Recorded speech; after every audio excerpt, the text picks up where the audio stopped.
여러 날 동안 해도 별도 보이지 아니하고 큰 풍랑이 그대로 있음에 구원의 여망마저 없어졌더라.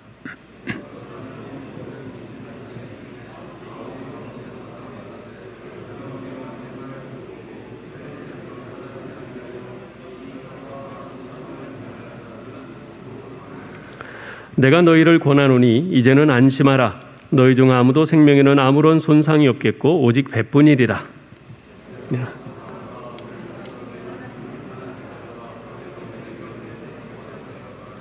바울아, 두려워하지 말라. 네가 가이사 앞에 서야 하겠고 또 하나님께서 너와 함께 항해하는 자를 다 네게 주셨다 하였으니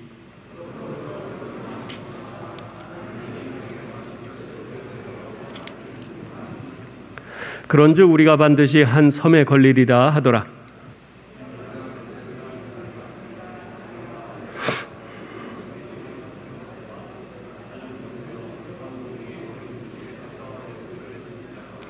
물을 재어보니 20길이 되고 조금 가다가 다시 재니 15길이라.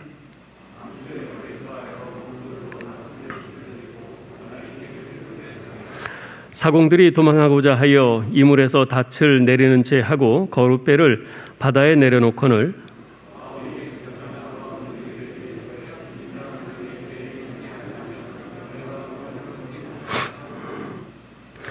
이에 군인들이 거룻줄을 끊어 떼어버리니라.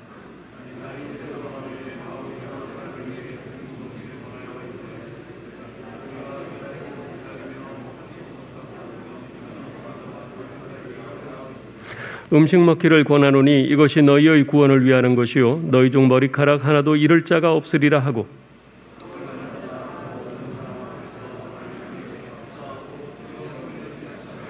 그들도 다 안심하고 받아 먹으니 아멘. 반갑습니다. 이제 거의 5년 만인데요. 5년 만인데 사실 제가 오늘 아침에 이제 기도를 하면서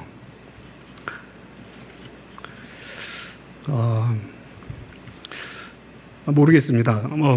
인간적으로 봤을 때는 어떻게 보면 하나의 중요한 일을 이제 다 마친 거고 또 자랑거리가 될 수 있을지 모르겠는데 좀 그런 생각을 좀 하게 됐습니다. 죄송합니다. 이 유학 기간 동안 내가 얼마나 예수 그리스도를 더 알았을까? 내가 얼마나 예수 그리스도를 이 유학을 통해서 더 사랑하게 됐을까? 주님의 교회를 내가 얼마나 더 사랑하게 됐을까라는 생각을 하면서 참 사실 좀 이 자리에서 좀 이렇게 좀 달아나고 싶은 또 마음도 좀 있었고 네, 그랬습니다.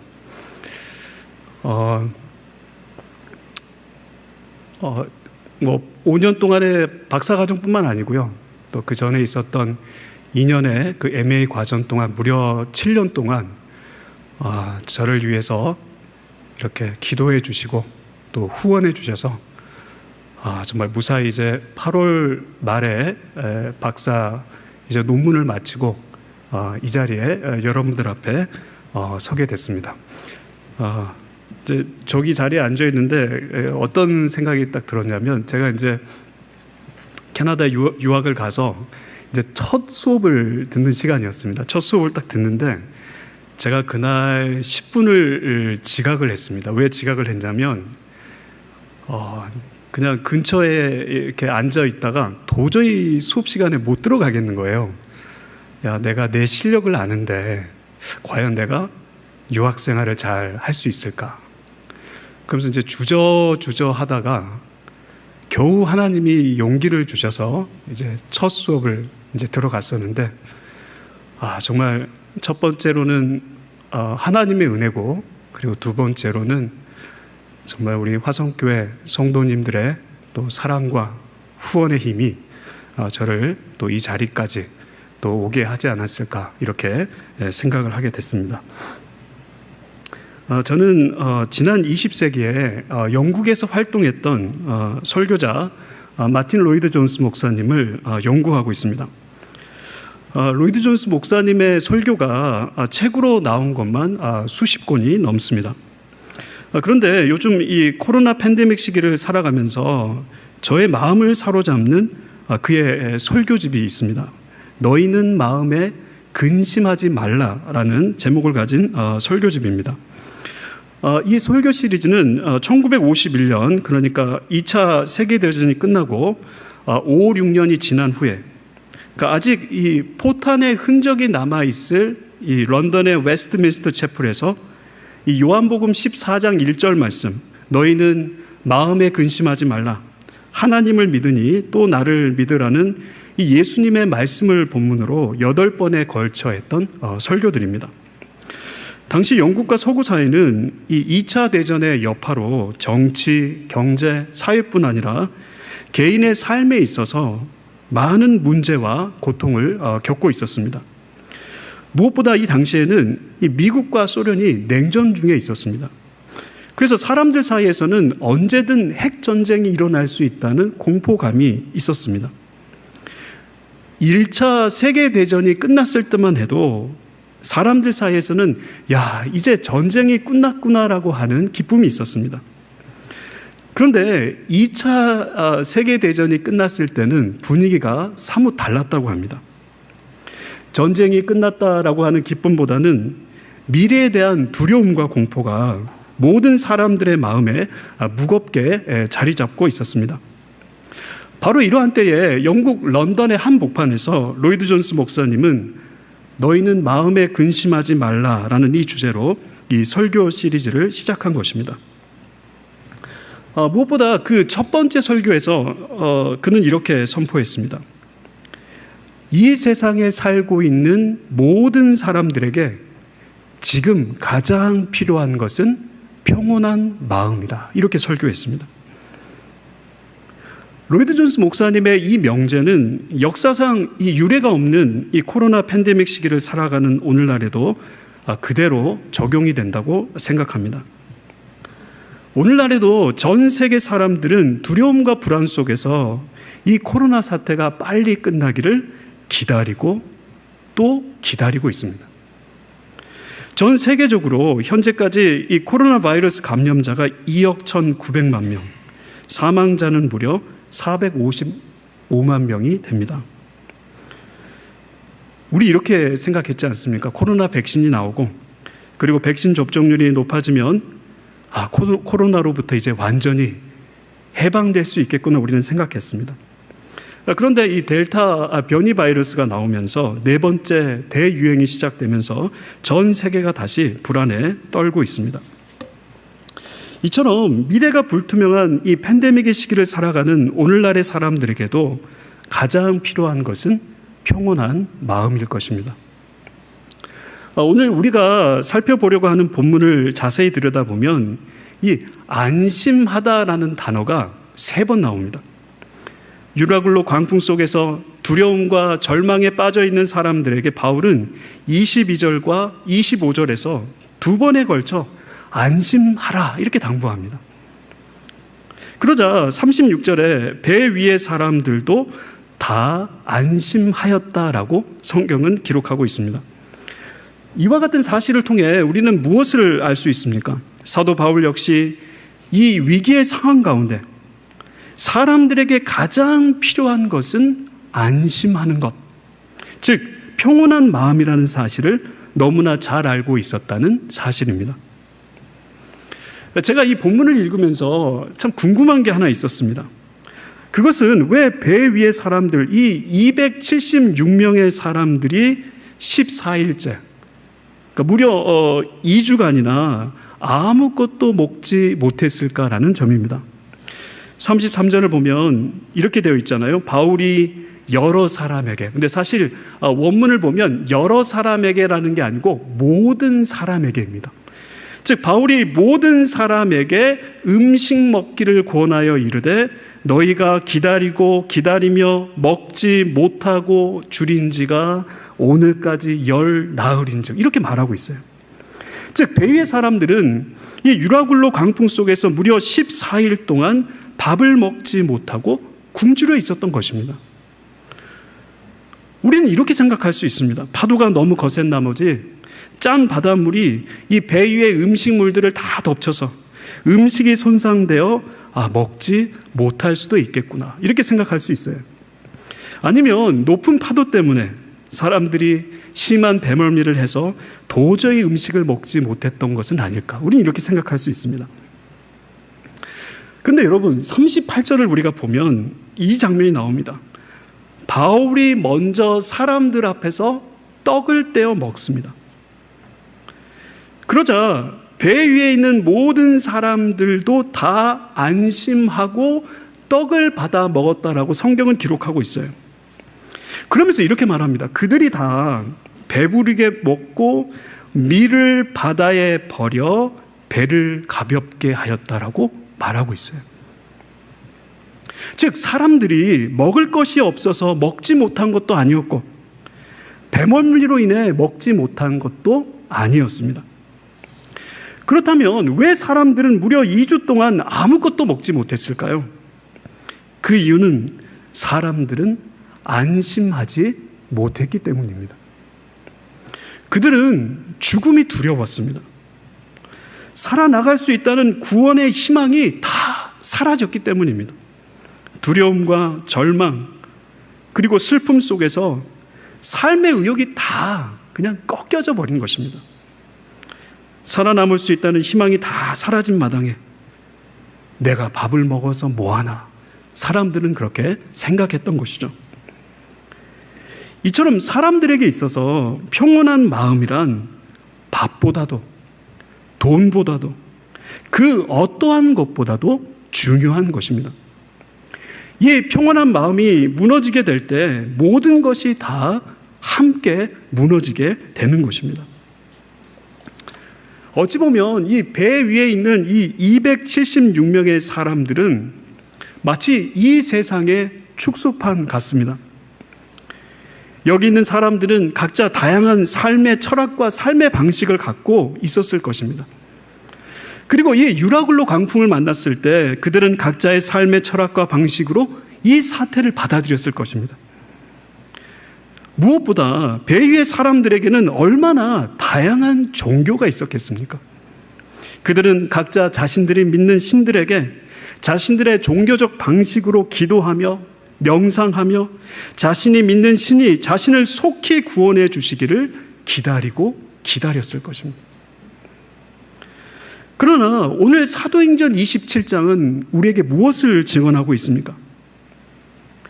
배 위에 있던 276명의 사람 중에 단 한 사람, 바울을 제외하고는 결국에는 아무도 안심하지 못했다는 사실입니다. 그들이 가지고 있었던 어떤 삶의 철학이나 방식, 삶의 태도, 어떤 종교도, 어떤 시도와 노력들도 그들에게 결코 안심을 주지 못했습니다. 그래서 그들은 2주 동안 아무것도 먹지 못하고 두려워하고 있었던 것입니다. 276명의 사람 중에 오직 바울만이 마음으로 지극히 안심하며 참된 평안을 누리며 그리고 확신 가운데 서서 두려워하고 절망하는 그 사람들 앞에 서서 이제는 안심하라고 권면하고 있는 것이죠. 그렇다면 모든 사람들이 얻고자 노력했지만 결국에는 실패했던 그 안심하는 마음, 그 평온한 마음을 바울은 어떻게 누릴 수 있었을까요? 바울만의 어떤 특별한 능력이나 체험, 아니면 어떤 마인드 컨트롤을 통해서 이 평안을 누리고 있는 것일까요? 그렇지 않습니다. 참된 평안은 사실 우리 스스로에게 있는 것도 아니고 우리 스스로 만들 수 있는 것도 아닙니다. 참된 평안은 오직 나와 하나님과의 관계 속에 있는 것입니다. 내가 지금 하나님과 어떠한 관계에 있느냐에 달려 있는 것입니다. 배 위에 있는 276명의 사람들 중에 오직 바울만이 안심할 수 있었던 것, 그 참된 평안을 누릴 수 있었던 비결은 23절에 있는 바울의 고백에 있습니다. 23절을 보면 바울은 이렇게 고백합니다. 아주 짧은 고백인데요. 내가 속한 바, 내가 섬기는 하나님이라고 고백하고 있습니다. 즉 바울의 고백은 무엇입니까? 바울은 이렇게 고백하는 것이죠. 나는 하나님께 속해 있습니다. 즉 바울은 하나님의 것이었습니다. 바울이 하나님의 것이었다는 의미는 또한 하나님이 바울의 것이었다는 의미도 되는 것입니다. 바울에게 있어서 하나님은 나의 하나님, 나의 선하신 목자, 나의 좋으신 아버지였습니다. 바울의 평안의 비밀은 바로 바울이 하나님과 맺고 있는 이 관계에 있었습니다. 하나님과의 이 관계는 예수 그리스도의 피로 맺은 언약의 관계입니다. 이 언약은 하나님이 영원 전에 계획하시고 그리고 하나님이 이 모든 것을 준비하셨고 하나님이 직접 자신의 손으로 이루신 피의 언약이었습니다. 따라서 그 어떤 것도 어떤 존재도 이 언약의 관계를 결코 깨뜨릴 수 없는 것입니다.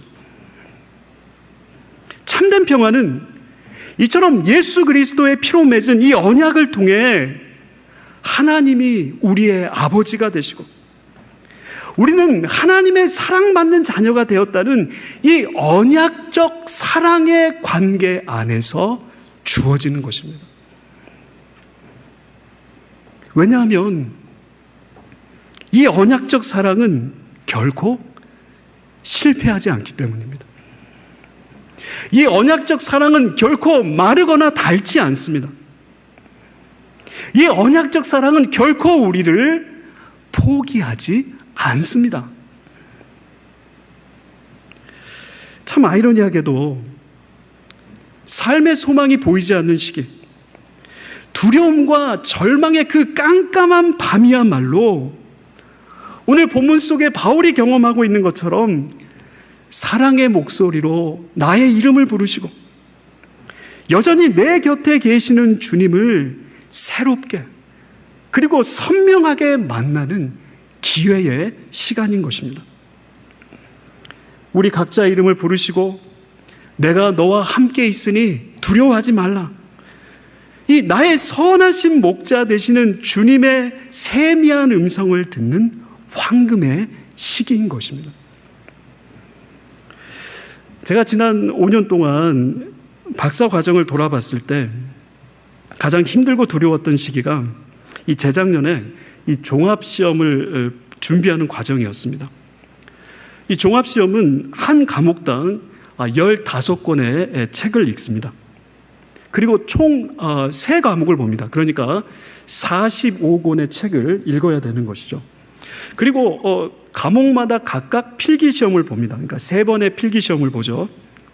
그리고 맨 마지막에 이 모든 시험을 종합해서 이제 구술시험을 봅니다. 그러니까 총 4번 시험을 보는 것이죠. 시험을 보는 기간만 짧게는 6주, 길게는 10주가 걸립니다. 그러니까 45권이나 되는 이 영어책을 다 섭렵한 다음 모든 것을 영어로 논술시험과 구술시험을 본다는 것도 너무 막막하지만 이 2번 연속 시험에 떨어지게 되면 더 이상 기회가 주어지지 않고 박사 과정에서 탈락해야 된다는 사실이 저에게 너무 두렵게 다가왔습니다. 그래서 저는 이 박사 과정을 입학할 때부터 제 머리에서 떠나지 않았던 생각은 내가 정말 이 종합시험을 통과할 수 있을까 하는 두려움이었습니다. 재작년 초부터 이 종합시험 준비를 시작했는데 대략 가을쯤 시험을 보는 것을 목표로 공부를 하고 있었습니다. 그런데 6월 중순쯤이었는데, 그러니까 아직 시험 날짜도 아직 잡지 않을 때였습니다. 저에게 너무나 분명한 확신이 딱 하나 들었습니다. 어떤 확신이었냐면, 아무래도 내 실력으로는 이 종합시험에 통과하는 게 도저히 어렵겠다라고 하는 확신이었습니다. 그러니까 사실 공부라는 것도 마음이 제일 중요한 것 같습니다. 마음속에 두려움이 가득하게 되었을 때 더 이상 공부가 진행이 되지를 않았습니다. 그런데 6월 어느 날 아침이었습니다. 제가 평소처럼 이 맥체인 성경 읽기표에 따라서 성경을 묵상하고 있는데, 그날 말씀이 마침 이사야 51장 말씀이었습니다. 쭉 말씀을 읽어가다가 이 저의 정신을 번쩍 들게 하는 말씀을 만나게 되었습니다. 바로 12절 말씀이었습니다. 이르시되 너희를 위로하는 자는 나 곧 나이니라 라는 말씀이에요. 근데 이 구절을 좀 더 원문에 가깝게 번역을 하면 이렇습니다. 나라니까, 나. 너희를 위로하고 있는 자는 나라니까, 나. 이런 말씀이었어요. 그러니까 이 말씀은 이스라엘 백성들이 여호와 하나님을 바라보지 못하고 오직 그 바벨론의 수많은 군대들과 마병들 앞에서 그저 두려워하고 있는 것을 보고 하나님 자신이 그 답답한 마음을 토로하고 있는 그 말씀이었어요. 계속해서 하나님은 이렇게 말씀합니다. 아니, 너는 어떠한 자이기에 죽을 사람을 두려워하며 풀같이 될 사람의 아들을 두려워하느냐라는 말씀이었어요. 그러니까 이 말씀을 풀어 말하면 이런 말입니다. 참, 너라는 사람은 정말 이해가 안 되는구나. 아니, 어떻게 나 여호와 하나님을 믿는다고 하면서 저 풀과 다를 바 없는 연약한 사람들을 두려워하고 있느냐는 그 하나님의 말씀이었어요. 그러면서 하나님은 이렇게 말씀합니다. 하늘을 펴고 땅의 기초를 정하고 너를 지은 자 여호와를 어찌하여 잊어버렸느냐? 너를 멸하려고 준비하는 저 학대자의 분노를 어찌하여 항상 종일 두려워하느냐? 학대자의 분노가 어디 있느냐? 즉, 왜 너희들은 온종일 바벨론의 군대들만 생각을 하고 온통 그들만을 바라보면서 하루 종일 두려워만 하고 있느냐는 말씀이었습니다. 왜 너희의 지존자이시고 너희의 전능자이신 하나님, 하늘을 펴고 땅의 기초를 정하고 너를 지은 자 여호와를 잊어버렸느냐고 하나님은 답답해 하시는 거예요. 이 말씀을 읽으면서 제 마음이 너무 찔렀습니다. 하나님을 믿음으로 바라보지 못하고 그저 현실 앞에서 두려워하기만 하는 제 자신을 책망하시는 하나님의 음성으로 저에게 다가왔기 때문입니다. 그러면서 14절에 하나님은 이스라엘 백성에게 약속의 말씀을 주십니다. 너희는 죽지도 아니할 것이요 구덩이로 내려가지도 아니할 것이며 너희의 양식이 부족하지도 않을 것이다. 저는 이 이사야 말씀을 통해 두려워하지 말고 나 여호와 하나님을 바라보라는 이 하나님의 음성을 듣기 전까지 저는 이런 생각에 사로잡혀 있었거든요. 나는 실패의 구덩이에 떨어져서 거기서 나오지 못할 것이다 라는 그 두려움 속에 갇혀 있었거든요. 그런데 이 이사야의 말씀이 저에게는 오늘 본문 속의 바울처럼 내 곁에 서서 세미한 음성으로 두려워하지 말라. 너가 살아서 가이사 앞에 반드시 설 것이다 라고 하는 약속의 말씀으로 다가오게 된 것입니다. 우리는 지금 역사상 유례가 없는 팬데믹의 시기를 지나가고 있습니다. 이것은 마치 오늘 본문에 등장하는 유라굴로 광풍과도 같습니다. 우리는 이 위기의 상황이 언제 끝날지 알 수 없습니다. 그러나 우리가 분명히 알고 있는 것이 있습니다. 그것은 오늘 바울의 고백처럼 우리는 하나님께 속해 있다는 사실입니다. 우리에게는 언제든 달려가 피할 수 있는 안전한 피난처가 있다는 사실입니다. 우리는 지금도 지극히 높으신 하나님의 은밀한 곳에 거하며 지극히 강하신 하나님의 날개 그늘 아래 우리는 거하고 있다는 사실입니다. 우리가 칠흑 같은 절망과 어둠의 밤 가운데 홀로 두려워하고 있을 때 우리 곁에 찾아오셔서 우리의 이름을 부르시고 두려워하지 말라고 위로하고 계시는 그 선하신 목자가 우리에게는 있다는 사실입니다. 오늘 이 본문의 전체 내용을 이야기식으로 풀어 말하면 이렇습니다. 어떤 어린아이가 있는데 그 어린아이에게는 부모가 있습니다. 그리고 그 부모와 함께 살고 있는 집이 있습니다. 하루는 밖에서 친구들과 함께 놀고 있다가 갑자기 비가 막 쏟아집니다.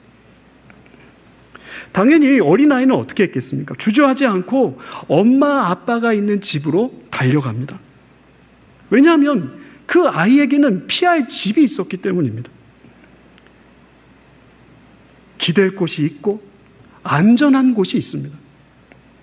그리고 엄마 아빠의 따뜻한 품이 그 어린이에게는 있었기 때문입니다. 집안에 들어온 아이는 뭐라고 했겠습니까? 아, 이제 살았다. 안심했습니다. 근데 그 아이의 부모가 걱정스러운 표정으로 이렇게 묻습니다. 밖에서 같이 놀던 친구들은 어떻게 됐니? 계속 비를 맞고 있으면 너무 춥고 감기에 걸릴 수 있으니까 우리 집으로 들어와서 비를 피하려고 하렴. 이렇게 얘기하는 거예요. 그래서 아이가 밖에 나가보니 여전히 친구들은 비를 맞고 추워서 떨고 있었습니다. 아이는 친구들에게 손짓을 하면서 얘들아, 우리 엄마 아빠가 너네들도 우리 집으로 들어와서 비를 피하려고 했어. 같이 우리 집으로 들어가자. 이렇게 얘기를 했습니다. 그러자 친구들도 안심하며 아이의 집으로 들어가 피합니다. 화성교회 형제자매 여러분, 오늘은 다른 무엇보다 이 이야기 속의 어린아이의 부모님과 같은 우리 하나님의 마음을 헤아려 보기를 원합니다. 그 하나님의 마음은 영혼들을 너무나 아끼시는 마음입니다. 상한 갈대를 꺾지 아니하시고 꺼져가는 심지를 끄지 않으시는 긍휼의 마음인 것이죠.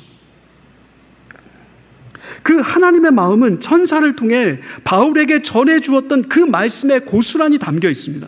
천사가 뭐라고 말하고 있습니까? 바울아, 두려워하지 말라. 내가 가이사 앞에 서야 하겠고. 여기서 끝나지 않습니다. 연이어서 무엇을 말하고 있습니까? 또 하나님께서 너와 함께 항해하는 자를 다 내게 주셨다라고 말하고 있어요.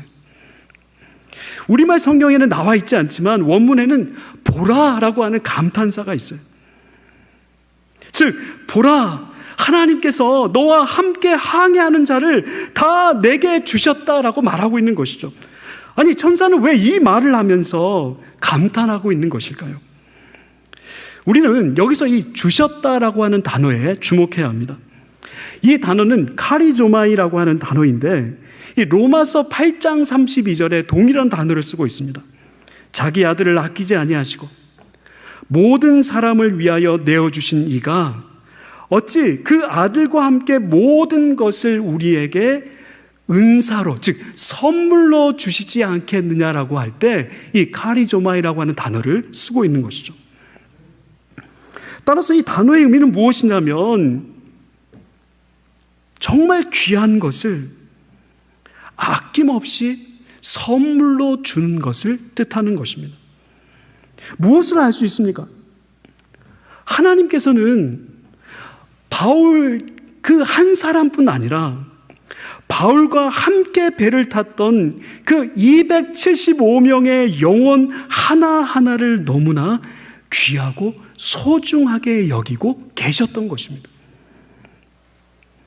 이처럼 하나님께서 그토록 아끼시는 영혼들을 하나님이 주저하지 않으시고 바울에게 전부 다 선물로 주신 것을 보면서 천사는 보라, 감탄하지 않을 수 없었던 것입니다.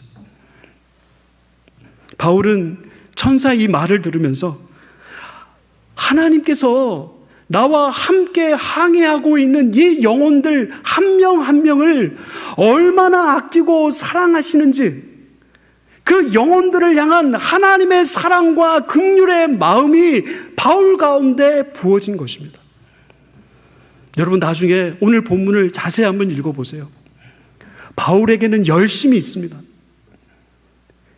함께 항해하는 자들을 머리카락 한 알도 다치지 않고 그 모든 영혼들을 구원하고자 하는 하나님의 열심이 바울에게는 있었습니다.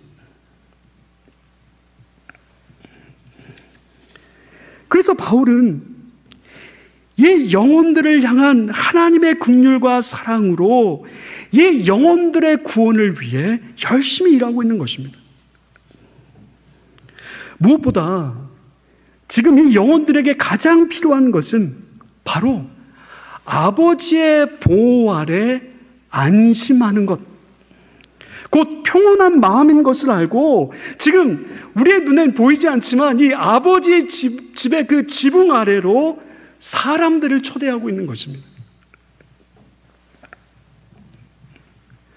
코로나 팬데믹 시기를 살아가는 우리 그리스도인들도 마찬가지 아니겠습니까? 우리 자신들의 문제만 몰두하고 있는 것이 아니라 잠시라도 눈을 들어 우리 주변의 영혼들을 돌아보기를 원합니다. 한 치 앞을 내다볼 수 없는 이 위기의 시대 속에서 우리는 아버지가 있지만 그들에게는 아버지가 없잖아요. 아버지가 없는 고아들처럼 두려워하고 신음하고 그리고 고통스러워하는 저 영혼들을 하나님은 우리의 생각 이상으로 참으로 소중하고 귀하게 여기신다는 것을 우리 모두가 깨닫기를 원합니다. 영혼들을 향한 하나님의 사랑과 긍휼의 그 마음이 우리 아버지의 마음이, 그리고 우리는 아버지의 자녀들이잖아요. 그렇죠? 그 아버지의 마음이 자녀된 우리의 마음 가운데도 부어지기를 소망합니다. 하나님은 이 코로나 시대에도 우리 그리스도인들에게 자신의 소중한 영혼들을 우리에게 아낌없이 맡기고 계시는 거예요. 그리고 우리로 하여금 목자로서의 역할을 기대하고 계시는 것입니다. 보라, 하나님께서 그토록 아끼시는 너와 함께하는 저 영혼들을 다 너에게 아낌없이 주셨다. 오늘 하나님을 예배하는 우리 모두에게 이와 같은 주님의 세미한 음성이 가슴 깊이 울려지기를 주님의 이름으로 축원합니다. 아멘. 기도하겠습니다.